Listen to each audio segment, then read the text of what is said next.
오늘 은혜 받고 성취될 하나님의 말씀은 요한복음 20장 19절에서 23절 말씀입니다. 요한복음 20장 19절에서 23절 말씀 교독하도록 하겠습니다. 이날 곧 안식 후 첫날 저녁 때에 제자들이 유대인들을 두려워하여 모인 곳에 문들을 닫았더니 예수께서 오사 가운데 서서 이르시되 너희에게 평강이 있을지어다. 이 말씀을 하시고 손과 옆구리를 보이시니 제자들이 주를 보고 기뻐하더라. 예수께서 또 이르시되 너희에게 평강이 있을지어다. 아버지께서 나를 보내신 것 같이 나도 너희를 보내노라. 이 말씀을 하시고 그들을 향하사 숨을 내쉬며 이르시되 성령을 받으라. 같이 읽읍시다. 너희가 누구의 죄든지 사하여질 것이요 누구의 죄든지 그대로 두면 그대로 있으리라 하시니라. 아멘. 우리 옆에 분하고 인사하도록 하겠습니다. 그리스도는 지금도 살아 역사하십니다. 그리스도는 지금도 살아 역사하십니다. 네, 우리 같이 교독한 말씀을 가지고 부활의 주님을 만나면 이라는 제목으로 말씀을 전가하기로 합니다. 기독교 복음의 핵심은 바로 그리스도의 십자가와 부활입니다.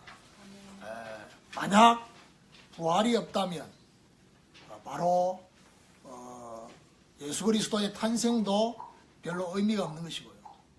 부활이 없다면 예수님의 십자가도 의미가 없어지는 겁니다.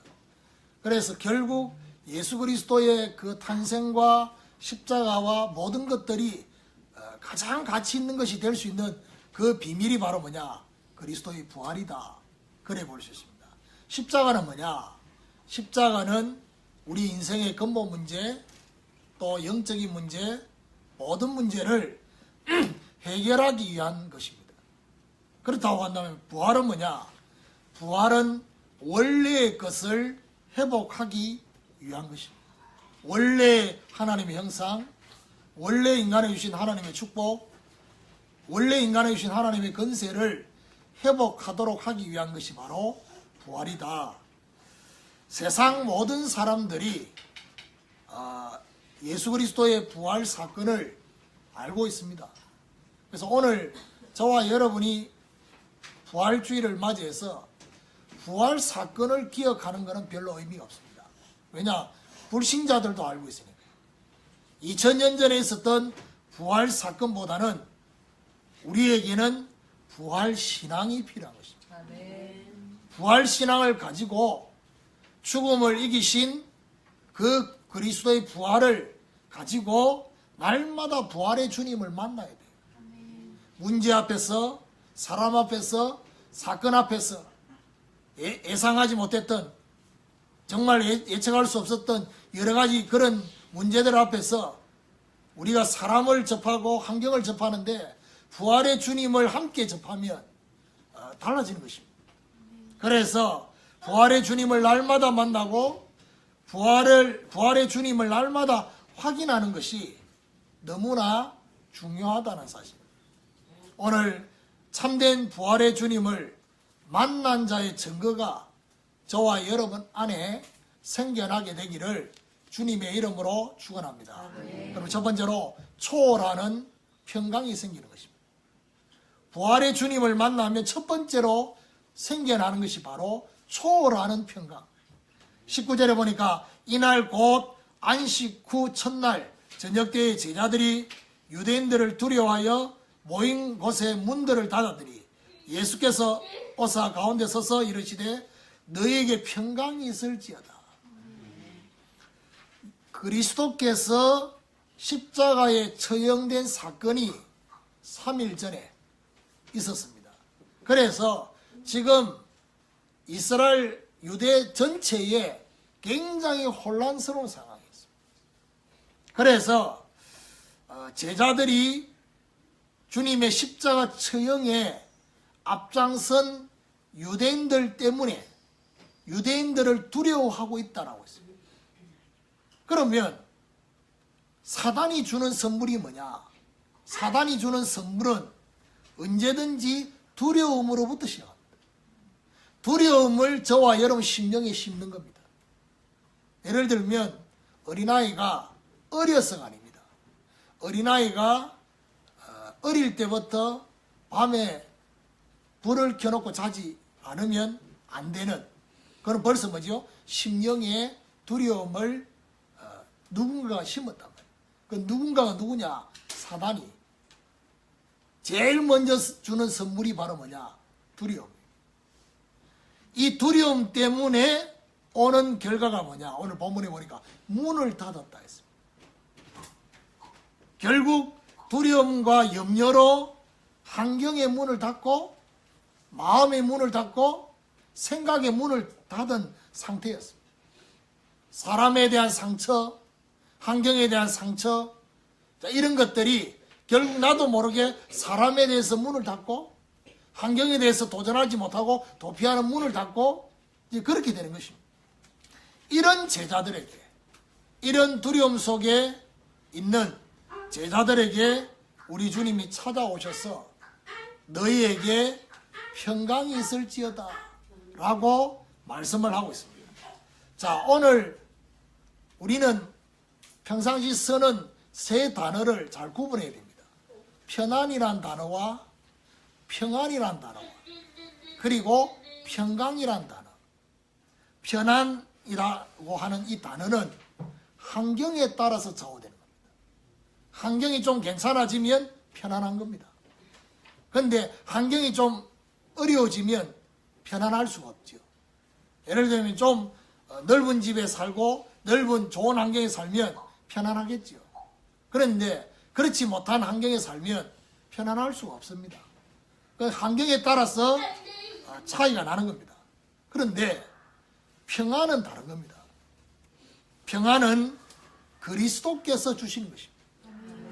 그리스도께 주시는 평안은 환경이 아니라 심령에서 생겨나는 것입니다. 다시 말해서 외부로부터 오는 게 아니라 우리 안에서부터 오는 것입니다. 그래서 우리 주님께서 이 평안에 대한 약속을 하셨어요. 요한복음 14장 27절에 내가 너희에게 평안을 끼치노니 곧 나의 평안을 너희에게 끼치노라. 너희는 마음에 근심도 말고 두려워하지도 말고, 그러면서 말하냐, 내가 주는 평안은 세상이 주는 평안 같지 않다 했습니다. 그러니까 결국에는 두려워하지 말고 염려하지 말고, 그러면서 말하냐, 평안을 주겠다, 평안을 끼치겠다, 그래 말했고, 요한복음 16장 33절에도 내가 너에게 평안을, 내 안에 있는 평안을 내게 주겠다. 너희가 세상에서 환난을 당하나 담대하라, 내가 세상을 이겼다 라고 말하면서 평안을 누리겠다 라고 약속을 했습니다. 자, 그러면 평강은 뭐냐? 한문에는 평안과 평강을 그냥 똑같이 그렇게 이렇게 해석해서 사전에 그렇게 똑같이 그렇게 되어 있습니다. 그런데 오늘 주님이 분명히 평안이란 표현과 오늘 본문에는 평강이라고 했거든요. 그 평강이 뭐냐? 평강은 바로 주님 안에 있는 그 평안이 우리의 마음 전체를 덮는 상태. 이걸 보고 평강이라는 거죠. 그러니까 오늘 저와 여러분에게 뭐가 임해야 되느냐? 주님의 평안이 우리 마음의 전체를 덮는 그 평강을 오늘 받은. 그래서 사도 바울이 이렇게 말했죠. 아무것도 염려하지 말고 모든 일에 기도와 간구로 너희 구할 것을 감사함으로 하나님께 하라. 그래야 모든 지각에 뛰어난 하나님의 평강이 그리스도 예수 안에서 너희 마음과 생각을 지키시리라. 다른 말로 말하면 덮을 것이다. 주의 평강으로 덮으소서. 그러니까 이 주님의 평강이 저와 여러분을 덮고 이 평강을 누리게 되면 어떻게 되느냐? 어떠한 환경에서도 초월하게 됩니다. 사도 바울은 뭐라고 말하냐? 내가 풍부에 처할 줄도 알고 비천에 처할 줄도 알고 내게 능력 주시는 자 안에서 내가 모든 것을 할 수 있느니라. 환경을 초월할 수 있는, 자족할 수 있는 비결, 이 힘, 이게 바로 주님의 평강을 누릴 때, 그리고 그리스도의 평강이 저와 여러분 마음을 주장하면 어디 되느냐? 피스메이커가 됩니다. 사실은 왜 가정의 사람들의 심령을 그렇게 힘들게 만들고 부담을 주고 그렇게 하느냐? 본인의 심령이 분리되어 있어요. 마음과 생각이 분리되고 정말 속이 시끄러우니까 다른 사람들까지도 평강을 빼앗아 버리고. 그런데 그리스도의 평강이 저와 여러분 마음을 주장하게 되면 어떻게 되느냐? 평강을 위하여 한 몸으로 부르심을 입었다. 골로새 3장 15절에 피스메이커예요. 하나 되게 만드는. 그래서 오늘 주님의 평강으로 우리 자신을 초월하고 다른 사람을 초월하고 환경을 초월하고 문제를 초월하고 사건을 초월하는 그런 힘을 얻는 축복이 있기를 예수 그리스도 이름으로 축원합니다. 두 번째로 세상 향한 사명이 생기는 것입니다. 20절부터 22절에 보니까 이 말씀을 하시고 손과 옆구리를 보이시니 제자들이 주를 보고 기뻐하더라. 예수께서 또 이르시되 너희에게 평강이 있을지어다. 아버지께서 나를 보내신 것 같이 나도 너희를 보내노라. 이 말씀을 하시고 그들을 향하사 숨을 내쉬며 이르시되 성령을 받으라. 오늘 주님께서 부활하신 주님이 자신의 손과 옆구리를 제자들에게 보여주셨습니다. 자, 여기 중요한 거는 우리 주님의 부활체입니다. 이 부활체가 어떨 것이냐라는 겁니다. 그런데 이 부활체가 예수님의 손과 옆구리를 보이셨는데 이거는 그야말로 완전한 부활체다라고 할 수는 없어요. 이거는 제자들에게 믿음을 보여주시고 우리 주님이 십자가상에 돌아가신 그 주님이다라는 것을 확인시켜 주기 위한 거지, 우리 주님의 부활체가 이 땅에서 고통당한 그 고통의 몸을 그대로 가지고 있는 건 아닙니다. 그러니까 결국에는 제자들에게 내가 그리스도다 라는 걸 보여주시기. 자, 여기서 하나 우리가 유추해 볼 수 있는 게 뭐냐, 손과 옆구리를 보여주지 않으면 우리 주님인지를 몰랐다는 얘기거든요. 그럼 결국 무슨 말이죠? 우리 주님의 부활의 얼굴의 모습과 평상시의 모습이 달랐다는 얘기거든요. 그런데 손과 옆구리를 보고 너무 기뻐했어요. 주님인 줄 알고. 부활의 주님을 저와 여러분이 날마다 확인하게 되면 어떻게 되냐? 제자들처럼 기쁨이 생기는 것입니다. 저와 여러분, 우리가 이 땅을 살고 있습니다. 제가 우리 어제 아래 우리 주경희 권사님 댁에 가서 메시지 할 때 서론에서 그런 얘기를 했죠. 6월절과 오순절과 수장절은 연결되어 있다. 그 얘기하면서 뭐라고 말했냐 하면 6월절에 대한 그 감격, 다른 말로 말하면 구원에 대한 감사, 구원에 대한 감격, 구원에 대한 확인이 되는 것만큼 강야 40년은 달라지는 것입니다. 다시 말해서 세상이 너무 부럽고 세상이 너무 좋게 보이고 세상이 너무 크게 보이고, 그 왜 그러냐? 6월절에 대한 감사와 감격과 확인이 없기 때문에.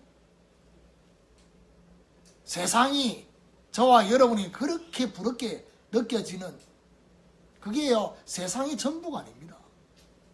그렇죠? 그렇게 부러워하다 천국 가면 기절할 건데 너무 좋았어. 그러니까요, 오늘도 저와 여러분 왜 부활의 주님을 날마다 만나야 되느냐? 세상에 살고 있으니까. 사람들의 소리를 계속 듣고 있으니까. 어떤 소리 듣고 있습니까? 잘못된 기준의 소리를.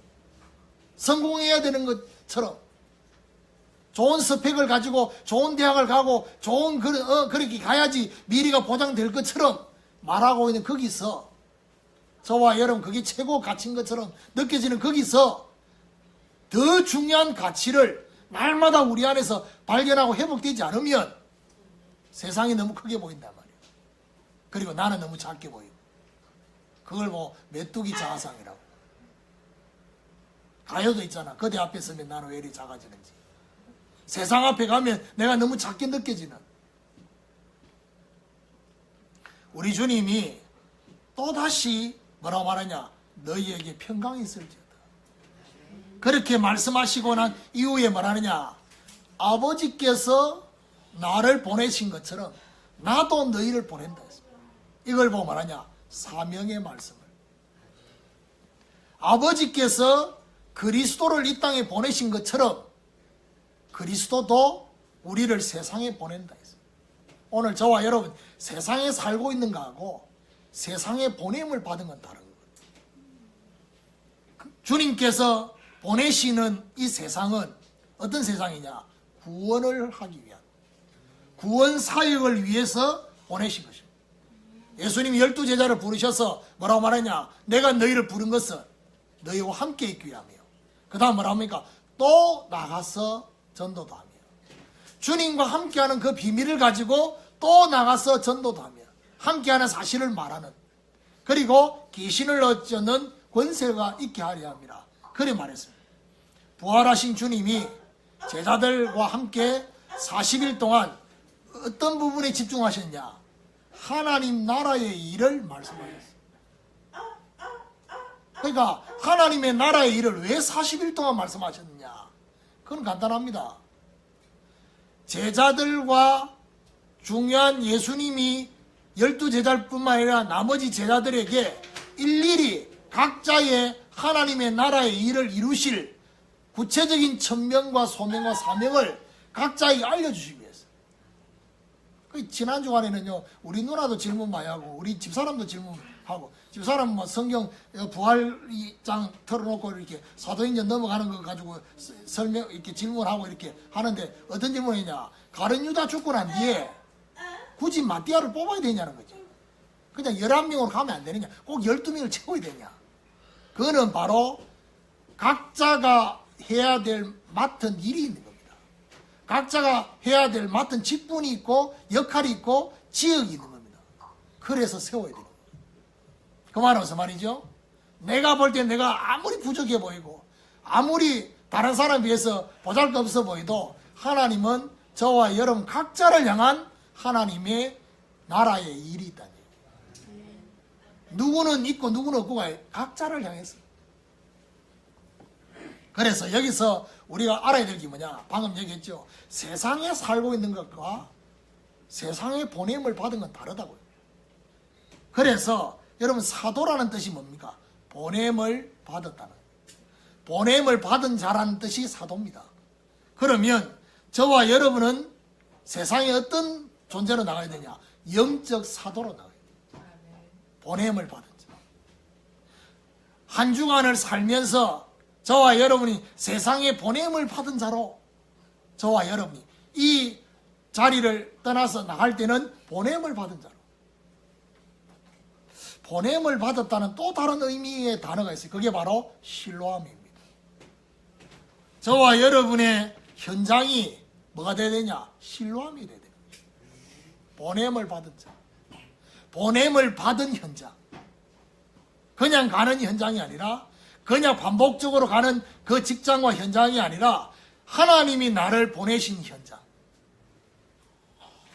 자, 이렇게 말씀을 하시고 난 이후에 예수님 말하냐? 숨을 내쉬며 성령을 받으라 했습니다.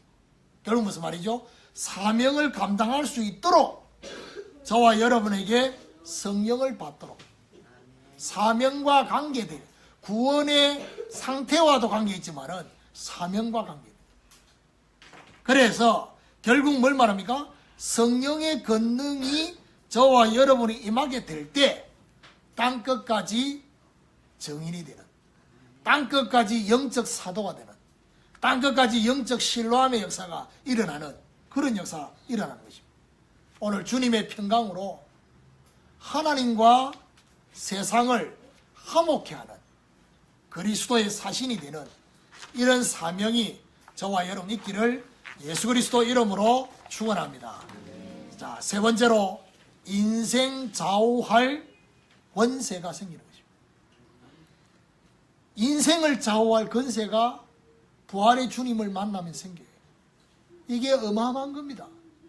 23절에 보니까 너희가 누구의 죄든지 사하면 사여질 것이요, 누구의 죄든지 그대로 두면 그대로 있으리라 하시니라. 여러분, 저와 여러분 사명이 회복되면 변화되는 게 있습니다. 세상을 향한 사명 인생이 되려고 할 때 그때 저와 여러분에게 새로운 정체성이 생기는 것입니다. 그 새로운 정체성이 뭐냐? 전도자라는 것입니다. 정말 주님이 주신 사명을 실현하려고 할 때 이때 하나님이 저와 여러분을 전도자로 세우십니다. 주님이 12제자를 부르셔서 중요한 메시지를 하시고 난 이후에 2명씩 현장에 보냅니다. 전도 현장에 보낼 때 가장 먼저 주신 권세가 귀신을 내어쫓는 권세를 주셨어요. 처음에 권세가. 그리고 약한 것을 고치는 권능을 주셨어요. 치유하는 능력을 주셨어요. 자, 귀신을 쫓아내고 약한 것을 고치는 권능을 주신 것은 불신자의 상태를, 세상의 현장의 상태를 먼저 알아라고 주신 권세입니다. 그런데 오늘 본문의 이 권세는 비슷해 보이지만은 다른 겁니다. 누구의 죄든지 사하면 사하여질 것이고 누구의 죄든지 그대로 두면 그대로 있을 것이다 했어요. 무슨 말입니까? 그야말로 인생을 좌우하는 복의 근원이 될 것이다. 저와 여러분을 인생을 좌우할 만한 복의 근원이 되는 인생으로 저와 여러분을 만들어 주시겠다는 겁니다. 아브라함을 부르시고 뭐라고 말합니까? 너는 복의 근원이 될지다. 그래서 예수님이 제자들 보고 뭐랍니까? 내가 네게 천국 열쇠를 네게 주리니 네가 땅에서 무엇이든 매면 하늘에서 매일 것이요 네가 땅에서 무엇이든 풀면 하늘에서 풀리리라. 무슨 말입니까? 주님 주신 천국 열쇠를 가지고 다른 사람의 인생을 좌우하는 그 축복을 주시겠다는 겁니다. 다른 사람의 인생을 함부로 막 하란 말이 아니라 그만큼 저와 여러분이 복된 인생이요 가치 있는 인생이다. 네가 그래 아무리 까불어 봐도 네가 나를 그렇게 막 허패를 디비고 막 해도 너는 내 때문에 사는 거야. 내 없으면 너는 그래 되는 거야. 이거하고 똑같은 거예요. 왜냐? 복의 근원인지 모르는 인간한테는 내가 복의 근원인 거예요. 그렇죠? 내가 복의 근원인 것을 알 때 비로소 내 때문에 다른 사람이 그리스도의 복이 임하는. 그래서 이 사실을 알았던 베드로가 나면서 안전병이 된 40년 동안 한 번도 걸어보지 못한 그 사람을 향해서 은과 금은 내게 얻거니와 내게 있는 건 내게 주노니 나사렛 예수 그리스도 이름으로 일어나 걸으라 했습니다. 내게 있는 예수를 증거할 때 타인의 운명이 바뀌는 역사가 일어난다는 사실. 단 한 번의 만남이 영원한 역사로 이어지는 만남이 바로 사도행전 8장의 에디오피아 네시와 빌립의 만남이었습니다. 저와 여러분 한 번만 만나란 말이 아닙니다. 한 번밖에 만날 수 없는 만남이었는데 영원한 역사로 이어진 것입니다. 오늘 그리스도의 권세와 복음 증거를 통해서 저와 여러분의 가정에 우리 때문에 복의 근원의 역사가 일어나고 저와 여러분 살고 있는 지역이 변화되어지고 그러니까 바울 팀이 움직이는 그 빌립보 지역에 저 많은 귀신 들린 여정을 고쳐주고 그것 때문에 뭐죠? 감옥의 역사가 일어나고 빌립보 전체의 역사가 일어났어요. 그리스도의 권세를 그리스도의 복음을 전가할 때 그래서 오늘부터 뭔 기도를 해야 되느냐? 인생을 좌우할 전도자의 권세를 사용할 수 있도록 기도해야 돼요. 왜냐? 주어졌으니까. 이거 사용할 수 있도록. 하나님, 내 때문에 다른 인생이 살아날 수 있도록. 다른 사람의 운명이 바뀔 수 있도록. 하나님, 나에게 전도자의 권세를 사용할 수 있도록 역사해 주옵소서. 우리의 기도 속에, 우리의 만남 속에, 우리의 발걸음 속에 그렇게 기도하는 것입니다. 그럼 뭐해야 되냐? 저와 여러분 최고로 복된 인생이 되는 것입니다. 이런 하나님의 축복이 저와 여러분 있기를 예수 그리스도 이름으로 축원합니다. 결론적으로 부활하신 그리스도는 어제나 오늘이나 영원토록 동일하시다. 어제 역사하셨던 2000년 전에 역사하셨던 그리스도가 오늘도 동일하게 제자들에게 찾아오셨던 그 주님이 오늘도 이 자리에 찾아오셔서 저와 여러분이 동일하게 역사하고 계신다는 사실. 그 주님이 내일도 동일하게 역사하실 것이다. 날마다 부활의 주님을 저와 여러분 만나는.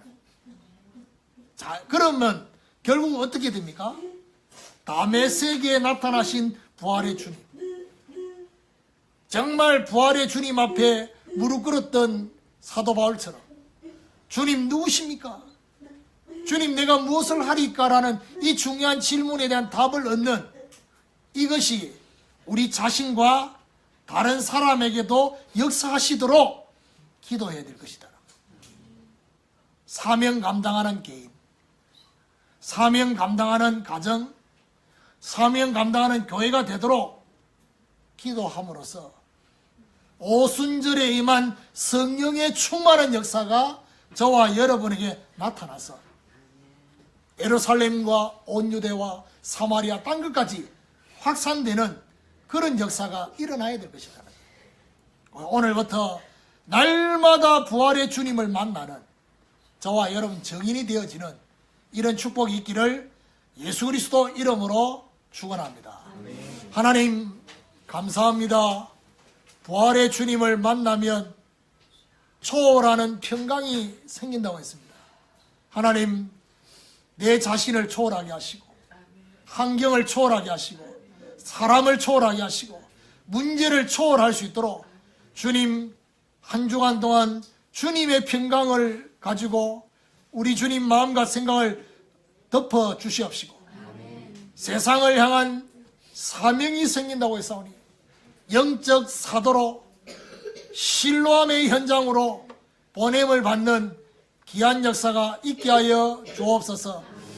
다른 인생을 좌우할 만한 권세가 생긴다고 했사오니 복의 근원으로 정말 그리스도의 권세를 사용할 수 있도록 전도자의 권세를 사용할 수 있도록 하나님 날마다 기도하게 하여 주시옵시고 부활의 주님을 만나게 하시고 부활의 주님 앞에 사울처럼 무릎 꿇고 정말 주님을 만나고 사명 인생으로 바뀌는 그래서 사명 감당하는 우리 개인과 가정과 교회가 될 수 있도록 주님이 역사해 주시옵시고 오순절에 임한 성령의 충만한 역사가 땅끝까지 확산되게 하여 주옵소서. 오늘 귀한 물질을 드렸습니다. 하나님 정말 우리의 마음의 중심을 담아 드린 물질을 하나님 받아주시고 정말 각 가정마다 흑암의 모든 경제가 무너지게 하여 주시옵시고 복음과 전도와 선교 경제가 회복되게 하여 주시옵시고 모든 빛의 경제, 숨은 경제, 정말 이방인의 경제가 회복될 수 있도록 주님이 역사해 주셔서 경제의 모든 누수가 차단될 수 있도록 주님이 축복하여 주옵소서. 예수 그리스도 이름으로 기도드립니다.